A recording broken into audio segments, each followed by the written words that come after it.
Anda kembali menyaksikan Kawanua Info pemirsa. Kapal kayu bermuatan kerbau mengalami kecelakaan di perairan Kepulauan Taliabu. Kecelakaan tersebut akibat kerbau yang mengamuk di dalam kapal hingga menyebabkan kapal oleng dan tenggelam.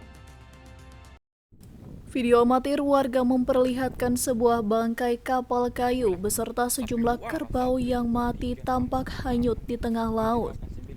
Berdasarkan keterangan petugas, kapal yang memuat 10 kerbau mengalami kecelakaan laut di perairan Desa Keramat, Kecamatan Taliabu Utara, Kabupaten Taliabu pada Sabtu kemarin. Peristiwa kecelakaan ini diakibatkan kerbau mengamuk sehingga kapal oleng lalu air laut masuk ke dalam kapal dan tenggelam. Tujuannya dari Tubang menuju ke Keramat untuk menyeberang kerbau. Namun dia di Pulau Daluma antara Keramat dengan Limbo terjadilah kecelakaan laut dan 10 ekor kerbau ya Pak? Iya. Mati.